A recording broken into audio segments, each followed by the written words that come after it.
we're used to urticaria or angioedema, oftentimes starting during a course of medication while the patient's still taking it, or even soon after the first dose if they've been sensitized on a prior use. But these more severe rashes can occur sometimes 2 or more, even up to 8 weeks into an acute course of medication.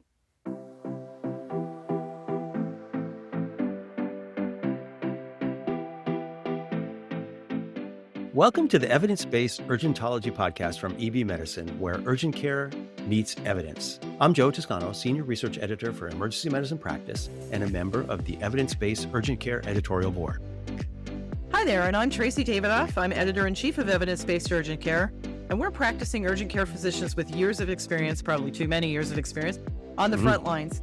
And for us, diagnosis is detective work, and the clues are in the history, the exam, and of course, the evidence. That thrill of solving the patient's puzzle is really what keeps us coming back. Each month, we unpack the latest issue of Evidence-Based Urgent Care, tackling common chief complaints from presentation through diagnosis to disposition. We highlight the best evidence, the key takeaways, and the clinical pearls. And by the end of every episode, you'll have sharper skills, deeper knowledge, and more sound strategies that you can use on your very next shift. So let's dive in. The evidence starts now. And remember, you can always find more at www.ebmedicine.net. Well, hello, everyone. Before we get started with this month's issue, we do have some promos to announce. There is a podcast exclusive promotion.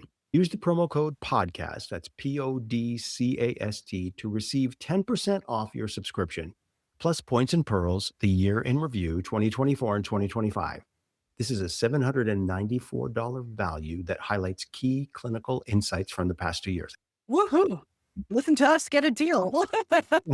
Perfect. And then also, EB Medicine has rolled back their pricing to reduce barriers and make trusted evidence-based education easier for clinicians to access.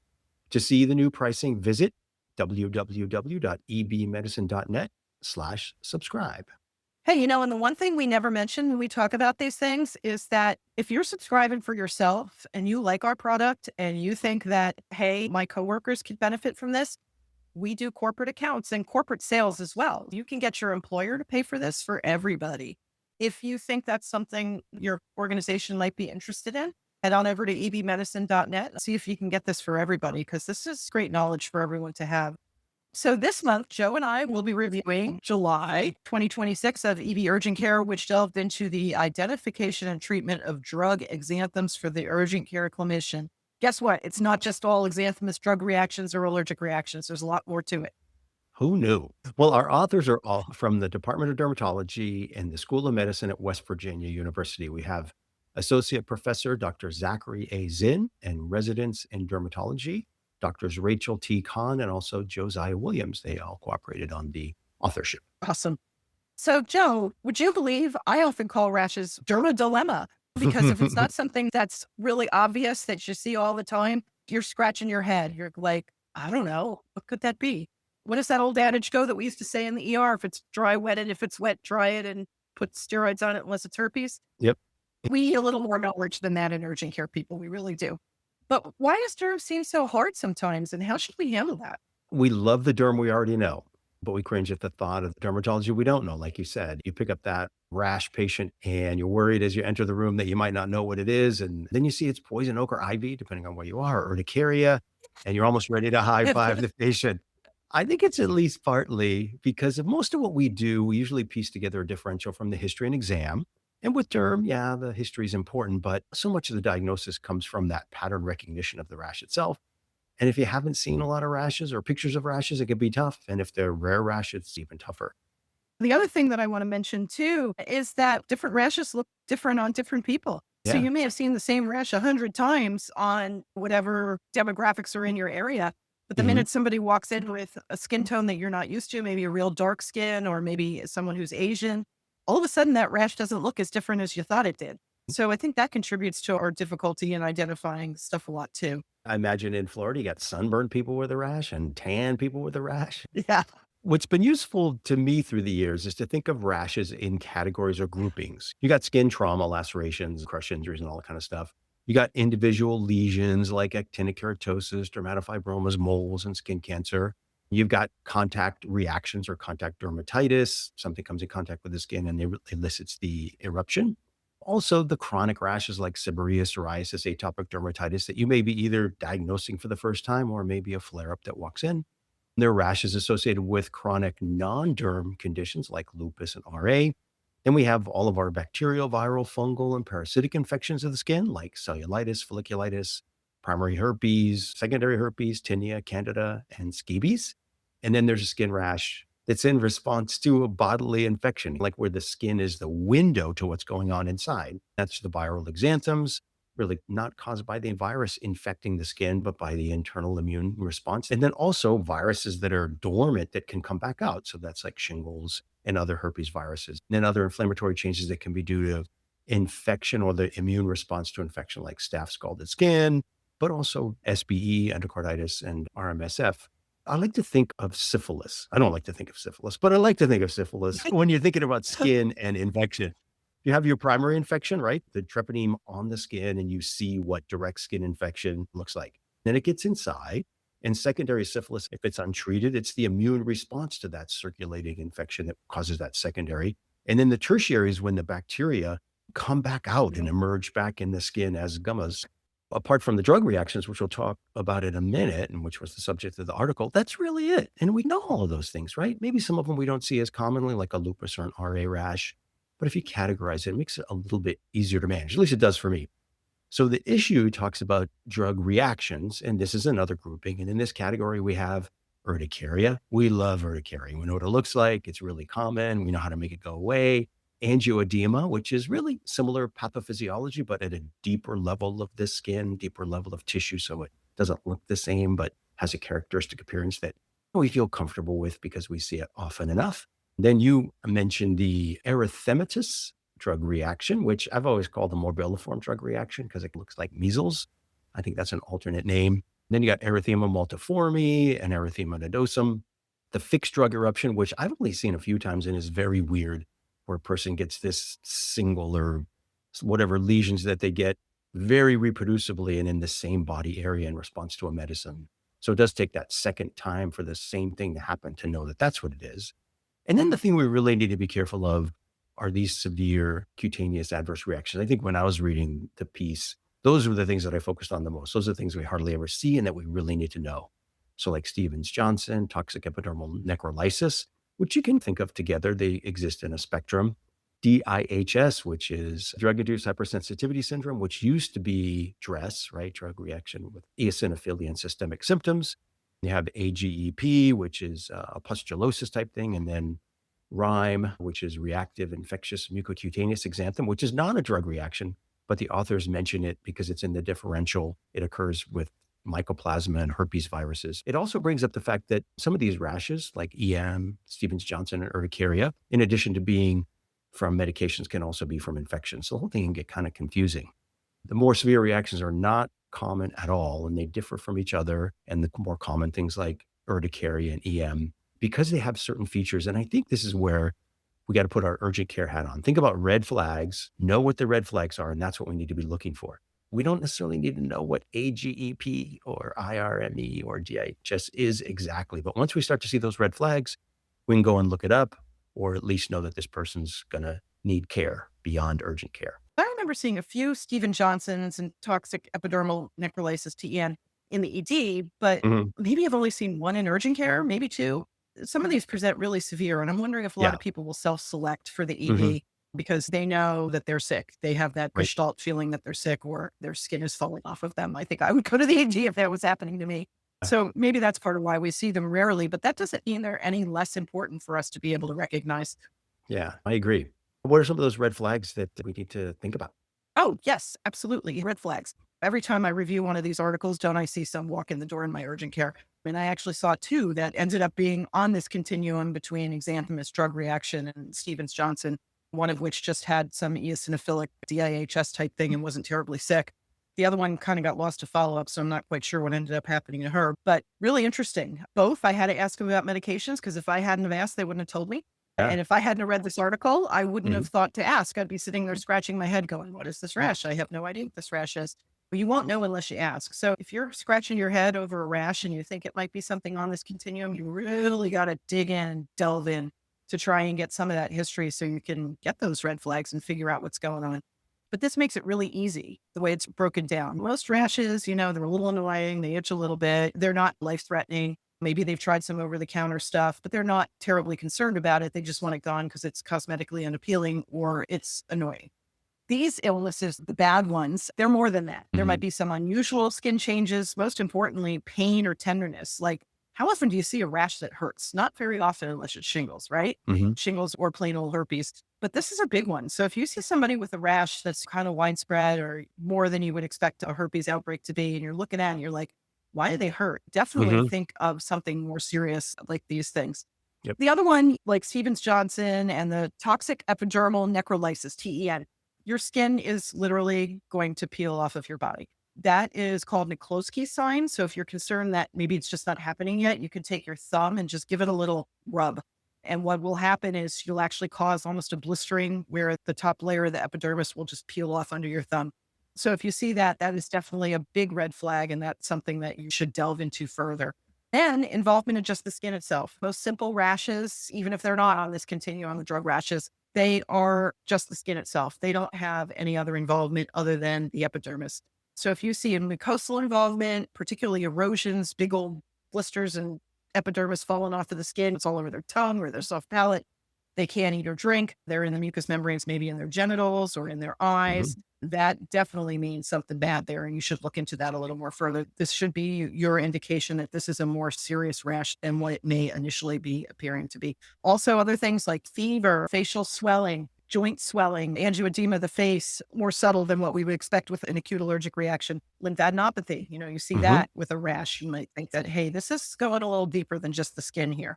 Worst case scenario, signs of organ dysfunction. I don't think we're probably going to really recognize liver and kidney failure in the urgent care initially, but that person's complaining of general malaise, general fatigue. Maybe they've got a little jaundice if you look a little more closely, or they tell you, you know what, I haven't urinated in 24 hours. Mhm. Start thinking about something a little more serious, not just the rash. This is a systemic concern. Just like in the history, like I mentioned, you have to consciously look for some of these things. You have to actually touch the skin. Please put gloves on and feel what that rash feels like. See if it's tender. See if you can get that top layer of epidermis to peel off a little bit, because that would be really helpful to you to not miss those worst case scenarios, as I like to say. Also, keep in mind, we were talking about facial edema. That with the DIHS is a little different than what you would expect to see in angioedema related to an allergic reaction. It's a little more subtle, a little more diffuse. A lot of people, it's just in the lips or in the eyes. When you see it for an allergic reaction, this is more diffuse around the face. So if it doesn't look quite right to you, that should be your little bird going in your ear telling you that this is not quite right. I better dig a little deeper.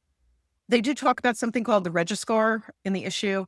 This is a really complex scoring system Mhm. to try and figure out if this person has a severe form of reaction versus a less severe form of reaction. There's a lot of lab work and stuff on that. Probably not Mhm. something we can really use in the urgent care all that much, but just something for y'all to be aware of. Lab tests may be required for the more severe rashes. You can start with a CBC and a chemistry panel.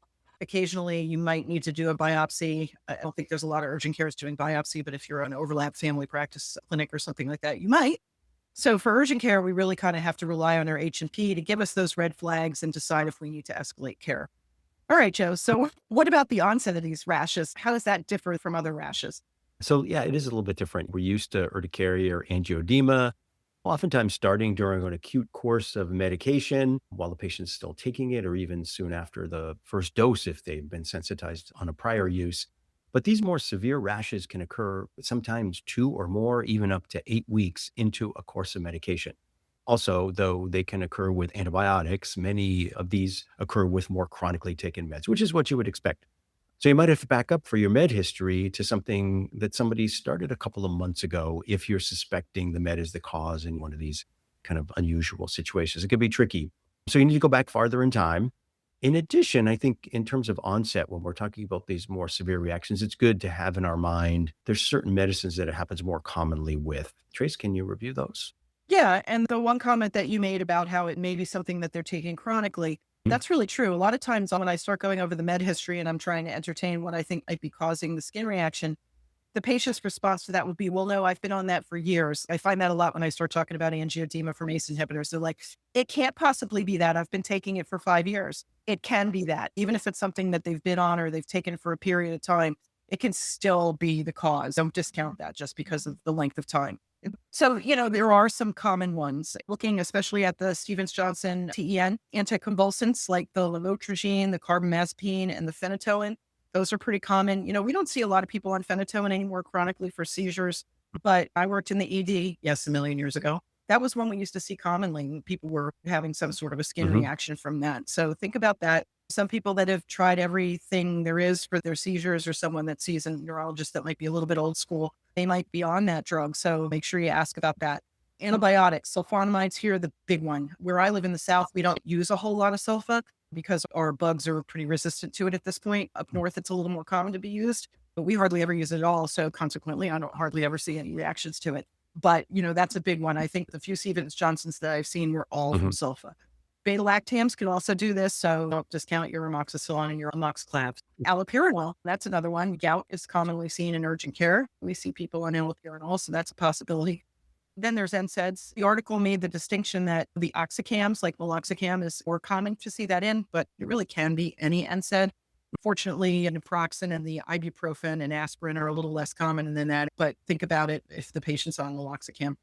And then there is a drug for HIV called nevirapine, and that can also be well known for causing these type of reactions. Literally any med can do it though. So literally anyone. They're rare. Other than these are the most common, but any med can do it. Don't discount it just because it's not on this list. It is possible. Okay, so we've made the diagnosis, we've come up with the rash, we've looked at the rash, and we've decided that, yes, this is probably some sort of drug-related disease process. We've decided that the red flags aren't present. There's not a lot of skin pain. There's not a lot of skin falling off. There's not a lot of mucosal involvement, and it doesn't look like there's any systemic symptoms. So what do we think about treatment? How would we pursue that if we decided we're not sending the patient forward to the emergency department? Yeah, the most important thing is stopping the offending medication. The article does talk a little bit about treating through, meaning if the medicine's absolutely vital, which, most of the ones that you just reviewed are not, you could have them continue, but it needs to be done with very close observation. And I was frankly surprised that they even recommended that. Typically, everything you read is you just have to stop this, and that's very important.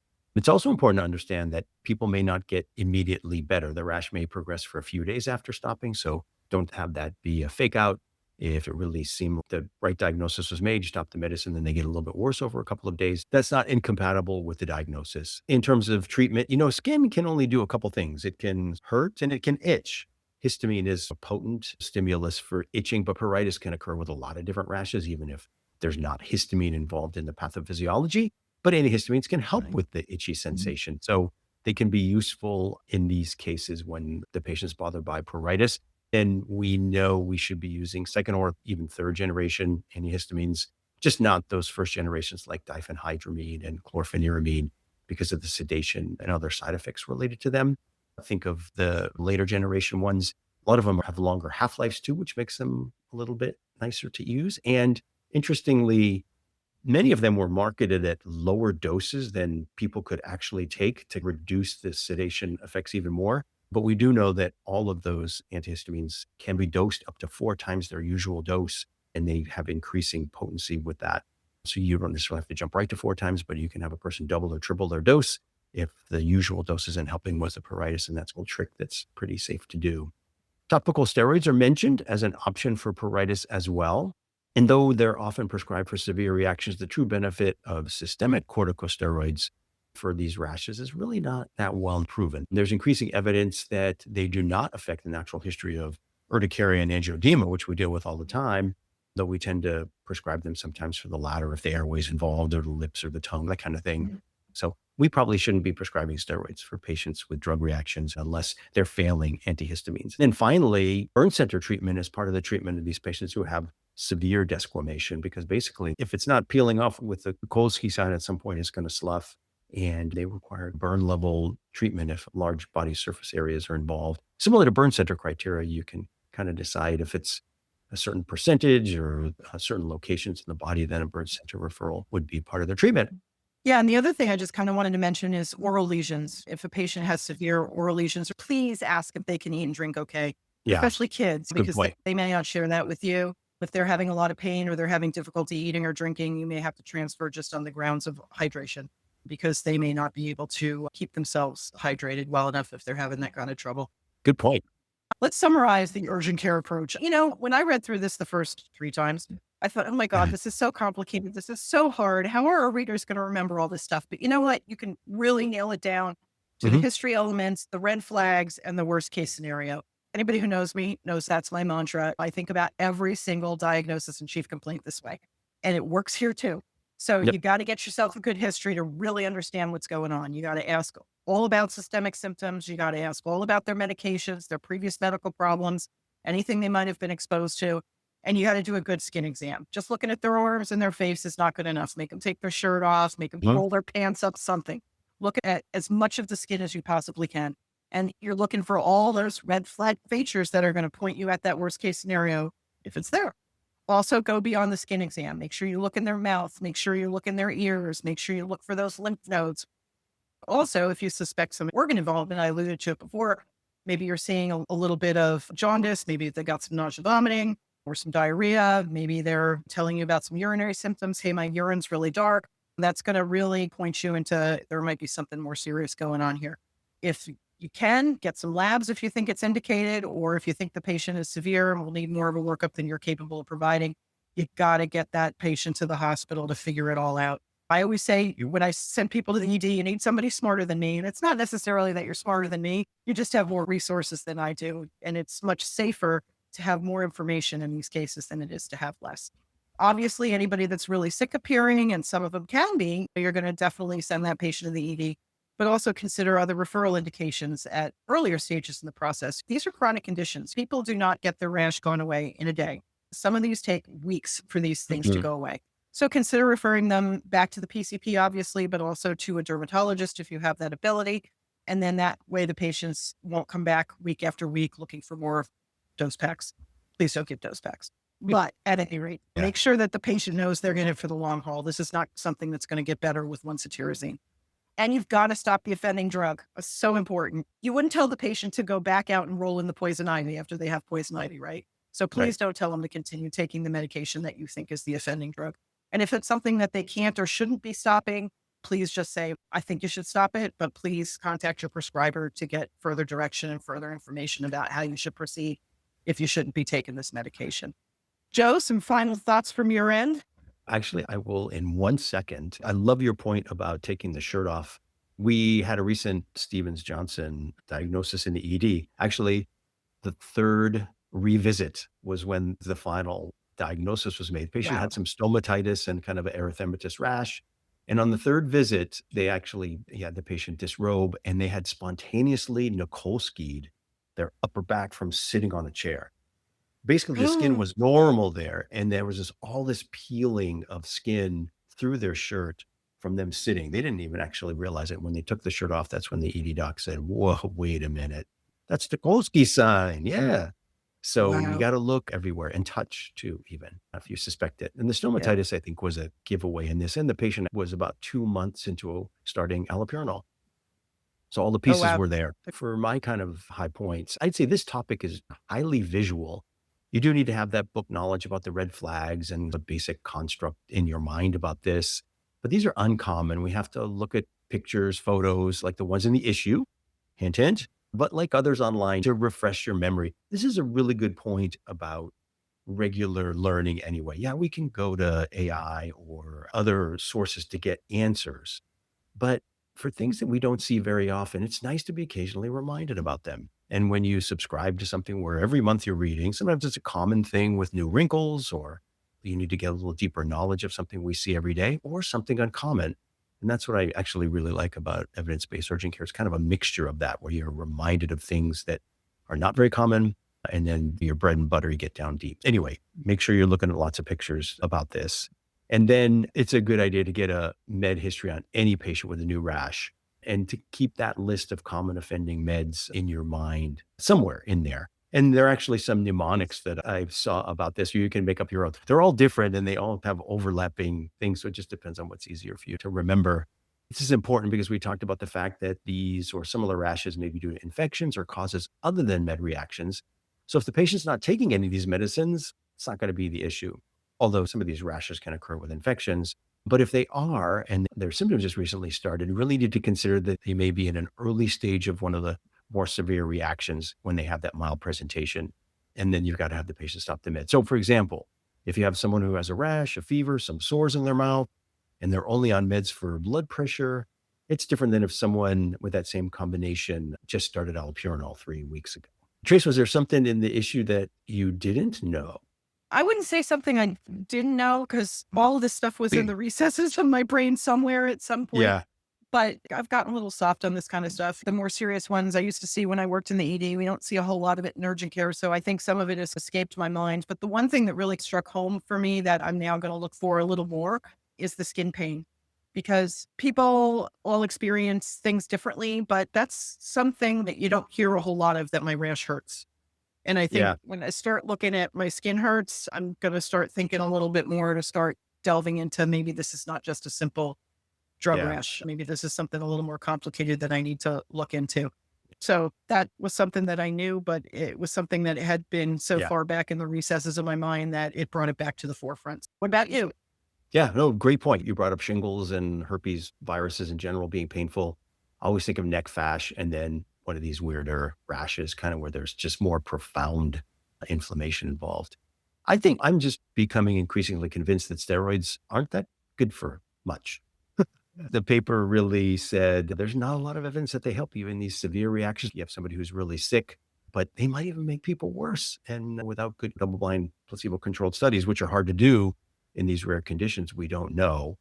But I'm really convinced that there's only a handful of indications where steroids, the benefit outweighs the risk. Absolutely. We used to always use it for the Stevens-Johnson because we didn't know what else to do.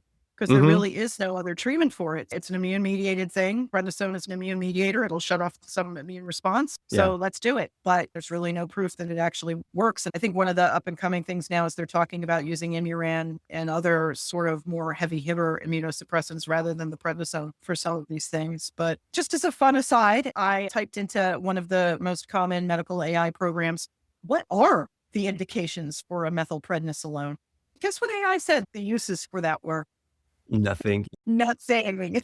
So there is absolutely no evidence-based anything that dosing strategy works for anything. Next month for August of 2026 is, drumroll please, bariatric surgery complications. Oh, wow. Awesome. I got to say, we're seeing a little bit less of that now that everybody's on the GLP-1s, but there's still a lot of that out there. And there's still a lot of people that had those procedures. And I do also see people that come from medical tourism and have had the procedures. So this is still something that shows up in our urgent care. It's a very important topic, and I look forward to talking about that. Thank you. Good to see you. Thanks, everyone, for listening. And we will see you next month. Yep. And we are out. Bye-bye. I want to thank everybody for listening to this month's evidence-based urgentology podcast. Just a reminder that subscribers can go to evmedicine.net and read the full issue if you want more information, if you haven't already. And if you're not a subscriber, head to the site, that's evmedicine.net, to check out what they have. If you subscribe, you'll get access to the article, as well as future articles and the whole archive of all past issues. Look forward to seeing you there.